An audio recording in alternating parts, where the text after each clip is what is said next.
Hello everyone, I am Punyakirti BL.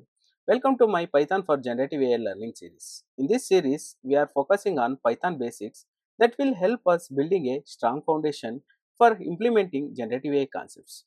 So, let's dive in and start today's session. Today's topic is Python IDEs. So, let's understand what are the IDEs we can use. One of the basic Google Colab made easy for beginners we can learn. So, Python IDEs Google Colab introduction. In this lesson, we will explore IDEs. We can call them as integrated development environments. We can use these IDEs to write and run Python code. IDEs make coding easier because they give you a workspace to write, test, and run your programs. There are many options depending on your computer's capability. Today, we will start with one of the easiest and most beginner friendly IDEs, which is Google Colab. Why we need to choose this Google Colab?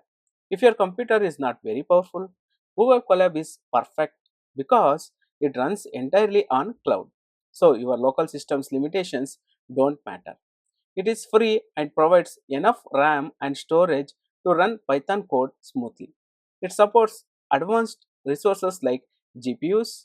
If you ever work on machine learning or deep learning, it will be very helpful.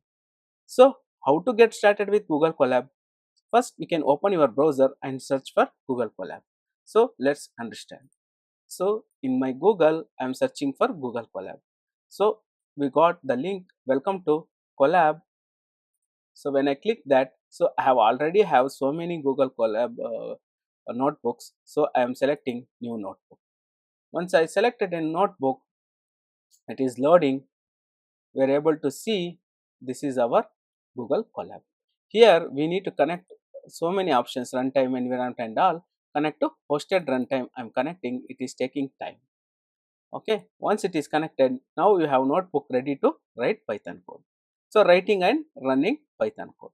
Google Colab works with cells. One is code cell, one is text cell.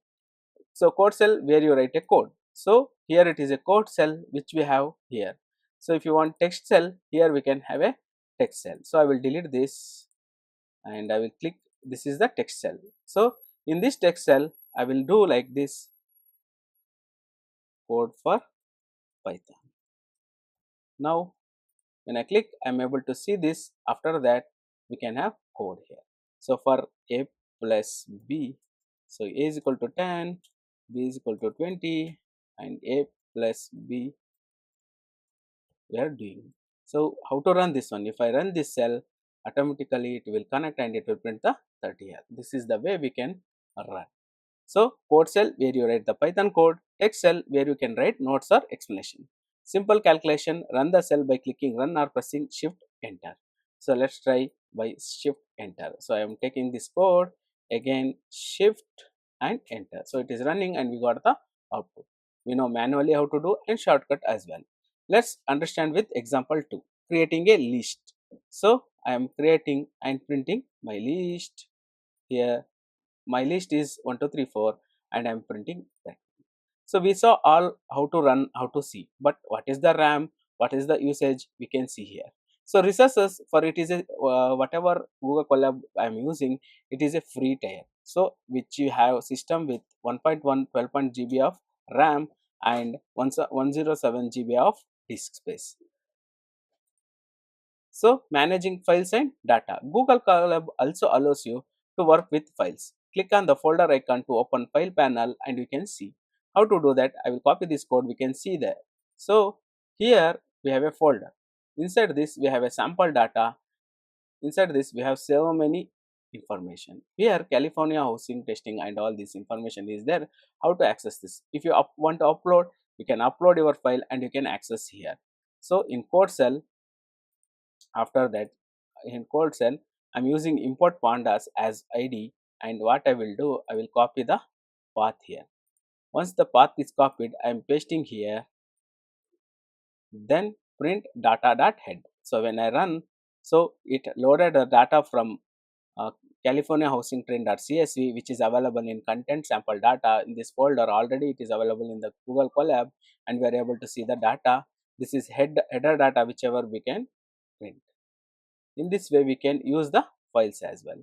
So saving and downloading notebooks. your work is automatically saved in Google Drive. So you are able to see here, we can rename the files using this is. So Python IDE demo I can save. So it will be saved automatically in our Google Drive because we signed in, and automatically we can use that. So once it is done, so if you want, you can download also, download notebooks as IPYNB file and PDF. If you are able to see, whatever file name I saved, it will be in the format of IPYNB. This is like Jupyter notebook. So if I want to download this one, I can go file, and here download option, download IPYNB, or once it is downloaded, we are able to see this in our IDE or wherever we want. So if I want to print this one, so I can print using like this and save as preview. Command P, if I give, automatically it will print it, and we can see that, and we can download it as PDF. So what is the benefits of Google Colab? Perfect for beginners and those with limited system resources. Useful for practicing Python, DSA, or even advanced ML and AI projects.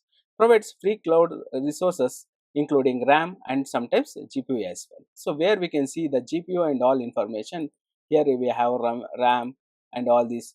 So if you want to get the move to tab next pen, so if you want to settings, I can have adaptive, horizontal and all, AI assistance also, Google Progress, so GitHub also we can have all this information. So if you want to connect to any of the resources, we can connect GPU, CPU, all this information we can get. So once it is done, we can handle. So what is the next step?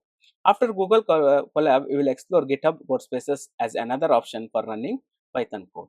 So what we can go with recap or summary. In this video, you learned what an IDE is and why it's important. Next, how to use Google Colab to run Python code. Third point, how to create and run code cells and text cells. How to upload and use datasets. How to save and download your work.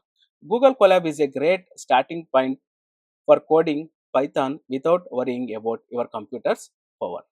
Thank you for watching today's session. This is part of Python for Generative AI learning series. If you found this helpful, please subscribe to my channel for more videos. Also feel free to connect with me on LinkedIn. The link is in description. See you in the next session. Thank you very much.